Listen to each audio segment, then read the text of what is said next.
Hello, my name is Hoda Afshar. I'm one of the exhibiting artists at Photo 2021 Festival with my work, Agonistes. Agonistes is commissioned by Photo Festival and is currently on display in the city of Melbourne in front of St. Paul Cathedral and also at Missing Persons Gallery.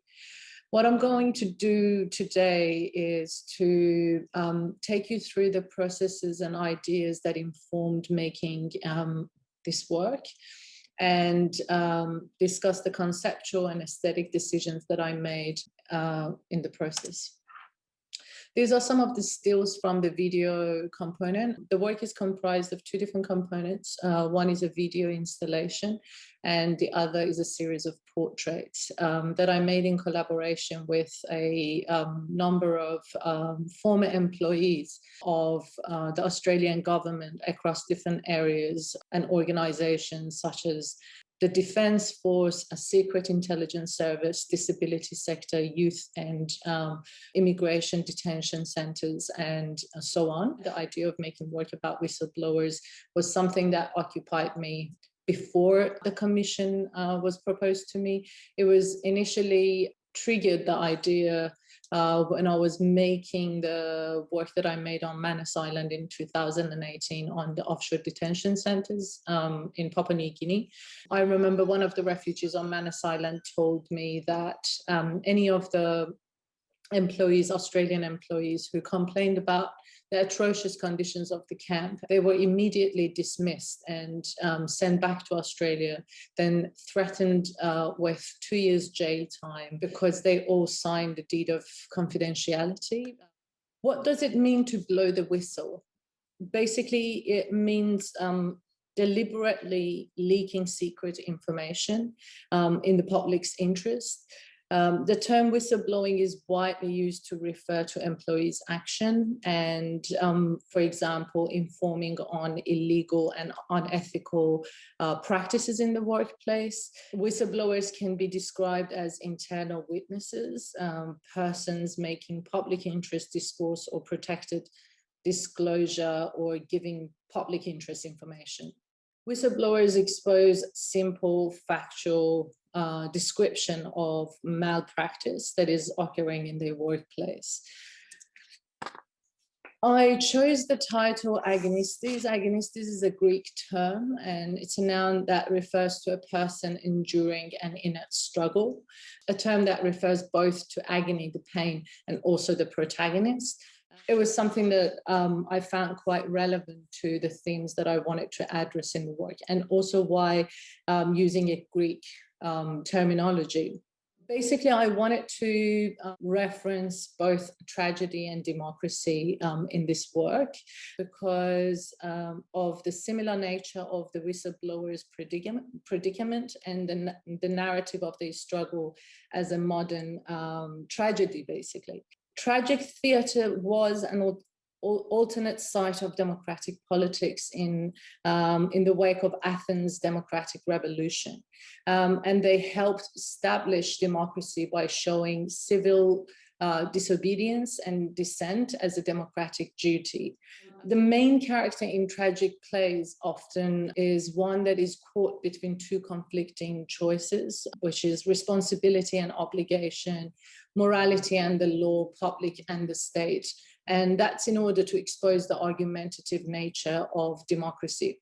The reality of Athenian democracy was a system that was rooted in patriarchy, slavery, warmongering, and xenophobia. A crucial function of tragedy was to give voice to the excluded and the voiceless. And these are themes that I found quite relevant to what was happening or is narrated in the work.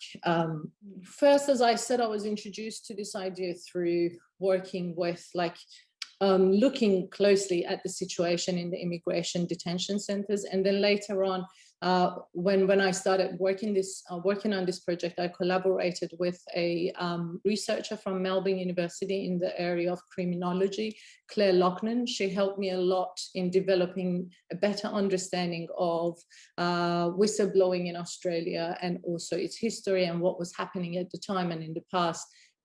The process of finding the right people to work with was a labor-intensive process. And we wanted a variety of practices to show that this issue is not applied to only one or two different organizations. We wanted to bring all these different narratives together. For example, one of the people who collaborated with us is David McBride, whose case is a very sensitive one and it's still ongoing.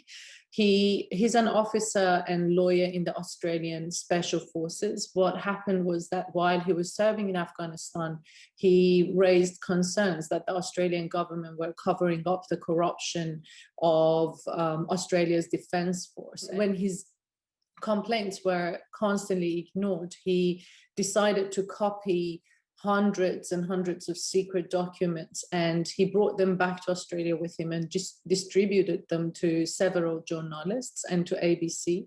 In fact, ABC in 2019 was raided by the federal police because they wanted to stop ABC from revealing these secret documents to the public. He faces trial on 5 charges relating to national security, and if found guilty, he will face lifetime imprisonment. Or another case was Bernard Collaery, who is again another very controversial case in the current Australian political scene. He was the lawyer of Witness K, a secret intelligence service member. They both are accused of conspiring to alert the East Timor government to the bugging of their officers by the Australian government, and of sharing this information with the media. Him as a lawyer who defended his client, Witness K, is also charged with conspiracy and could face 2 years imprisonment. In this case, there were a lot of similarities between the narrative of the whistleblowers and the narratives of the refugees that I worked with. In the case of the refugees, they were often portrayed as either angels or demons, and either innocent individuals who were seeking safety and portrayed as victims, or like a threat to the sanctity and safety of our societies. With the narrative of the whistleblowers also, the whistleblower is often considered as either a hero in the workplace or a troublemaker. In the case of, the man that I worked with on Manus Island, we were trying to go finding a way to make their humanity visible and their individuality, their agency, something that was taken away from them. In the narrative of the whistleblowers, I was more concerned with making visible their action, and the character was secondary to that. That's another reason why I used references to tragedy, because the purpose of tragedy is not the representation of the character, but their action.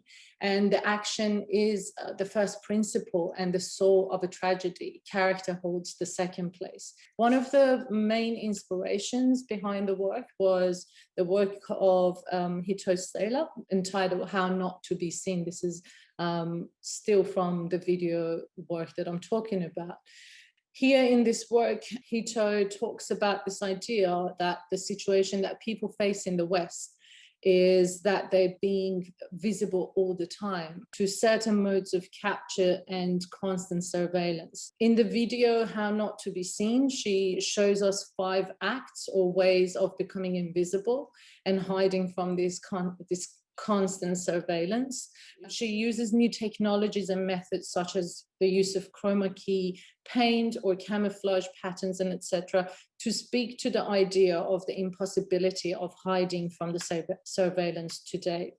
Also, the idea of body scanning and biometric identification or face recognition was something that I had in mind in thinking about the approach and methodology. I wanted to use the 3D scanning process, but there are lots of different 3D scanning processes that, for example, you can use one 3D camera and move around the subject's head for 1 minute and scan them from all different angles. But here I've found a studio in Melbourne that I collaborated with. Here you see 110 cameras installed that they all click together in one, like click. You can actually photograph the subject from 110 different angles, and it scans the entire body.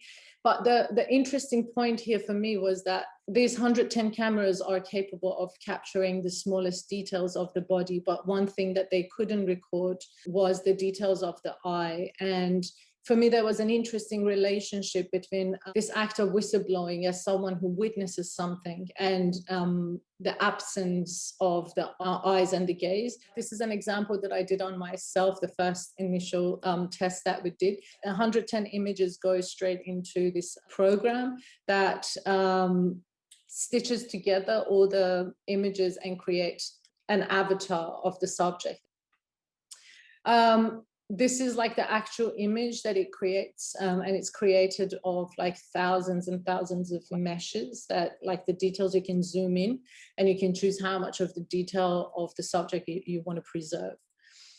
I wanted to reference the statues of the Hellenistic period, which is basically the period after the death of Alexander the Great, because before that period, predominantly the statues were made of national heroes and statesmen, and also like all created in this sort of heroic sense. And but here during this period, the artists started making statues of ordinary citizens or you know, ordinary people. And in making those statues, they wanted to capture agony and sorrow and despair of the subjects. That's something that you don't see in the statues of the previous era. Then here you see the 3D models of that we made of the people, and it's in this 3D program that kind of we worked on them to change them and turn them into statue-like museum objects.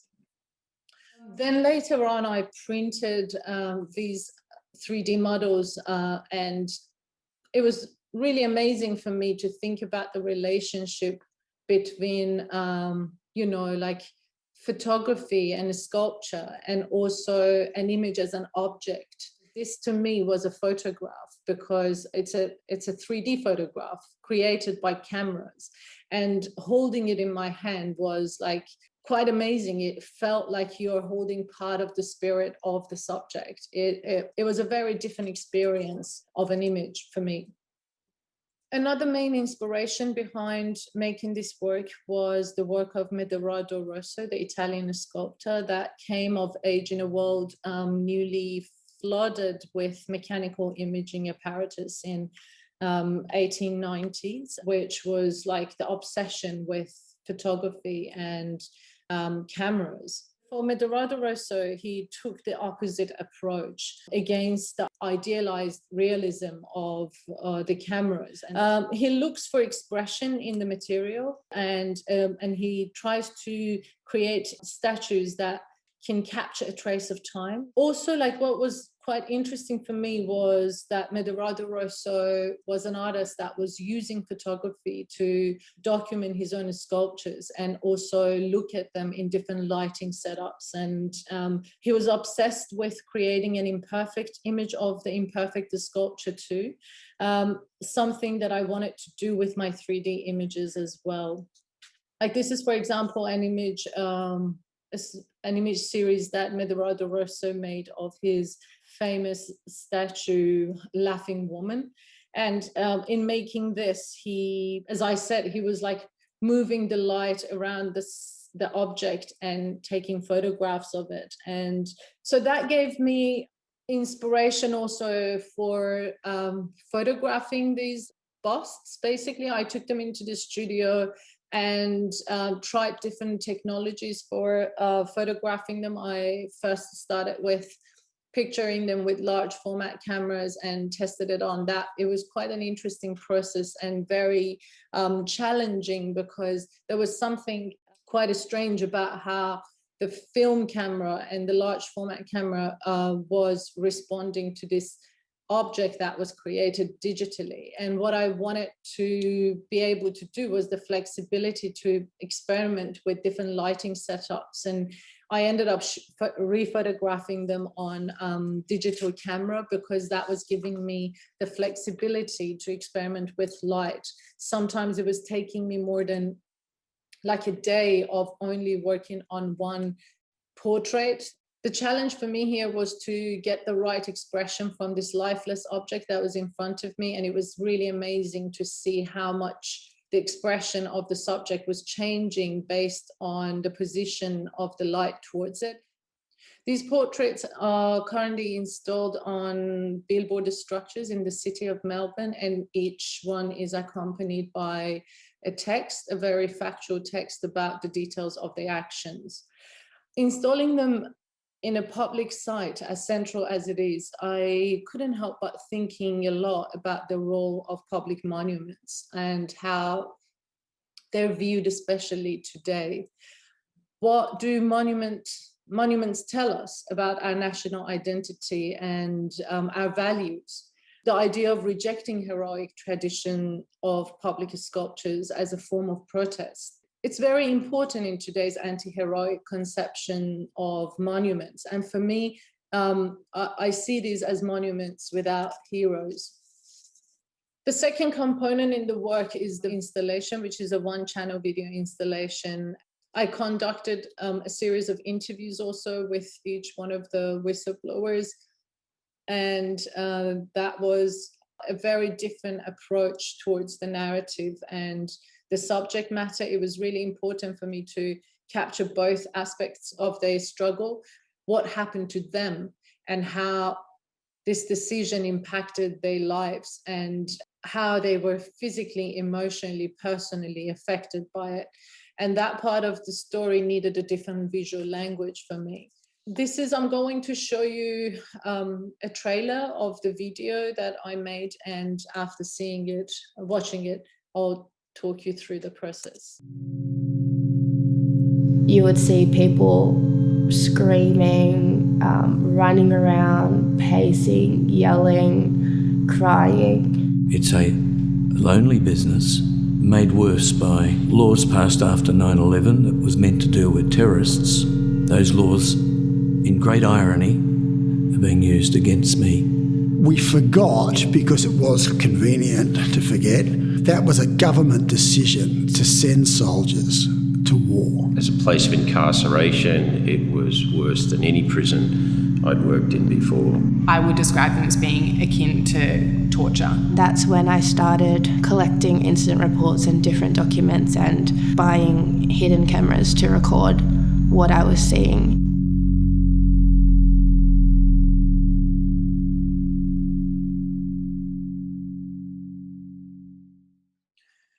At the time of making this work, I was reading The Undying by Anne Boyer, a very difficult book to read about the writer's experience of breast cancer and the extremity of illness and suffering.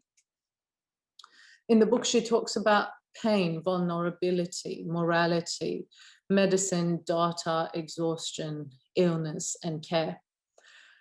She talks about how the pain is always measured through numbers and machines and reduced to data in medical industries, and how as a society we do not want to see or hear pain's realities, or rather we do not know what we are seeing or hearing, never having encountered it before within accepted modalities of expression. The same struggle was lying in every single sentence that the whistleblowers in this project shared with me. The main visual inspiration behind the video work was this documentary, Ghosts of Abu Ghraib, in which you see the inmates who were detained in Abu Ghraib prison during the war between America and Iraq. And that whole controversy around the images of torturing the prisoners in Abu Ghraib that came out. And the documentary focuses on that. But what was really moving to me was how these close-ups were kind of intended to cover or hide the identity of the subject matter. But when they were talking about the torture and the pain and also the feelings of humiliation and what they experienced, I realized how much of that pain is transferred to the viewer by looking at the tension in their bodies and skin. And that's a visual language that is used a lot in documentary filmmaking. So I kind of wanted to highlight that and use that as the main visual language in making the work. Later on in editing the text, this play written by Samuel Beckett, Not I, which is in this theater, what you see is a black stage, and there's only one spotlight on the lips of the actor, and all you see is a pair of lips in the dark that is telling a story. It's a very fast-paced story with lots of cuts and jumps, and it's hard to grasp at the beginning of the narration what the actor is talking about or what the story is. This idea of having a non-linear narrative and something that is disorienting and confusing to grasp was quite interesting to me. From the text, you can tell that the woman was subject to sexual violence. For Beckett, that story represents the story of many women and the silenced lips that are telling the story of an event, and in the absence of the details of the character's face, the narrative comes into more focus and in a way that everyone can more or less relate to it. Vulnerable originally meant both capable of being physically wounded and having the power to wound, though that second meaning is now obsolete. But both definitions capture what it means to be human. We are vulnerable both to experiencing violence and to committing it. In Agonistes, you hear narratives of witnessing and experiencing violence, but the image of that experienced violence is absent from it and can only be imagined by the audience. I don't believe that everything should be made visible. Sometimes visibility can be dangerous. A visible prey is easier to hunt. Or it can normalize suffering and lead to numbness, like how we are numb towards the suffering of others. By restraining the frame, Agonistes wants to take control of both its content and meaning. It limits the information, pushes the montage aspect, and cuts out the details to disturb and disorient the viewer. Just like how the tragedians of the ancient Greeks wanted to make their audience feel. The limitations of storytelling and documentary filmmaking for me is exactly where its power lies. Power to bring into the frame what matters, power in a Foucauldian sense, power that can be productive as opposed to its oppressive qualities. One of the worst things we can do to democracy, as Sheldon Wallen says, is to take it for granted. Democracy implies shared power, collective activism, dispersed power, and above all, a significant equality. It has turned upside down from its origins, and it no longer exists. But we still have patterns of democracy, like free, open elections or the right to critique what's wrong or right. That's simply what these individuals did. They merely practiced their right to dissent and democracy. And Agonistes wants to remind us that that right cannot be taken for granted. Thank you for listening.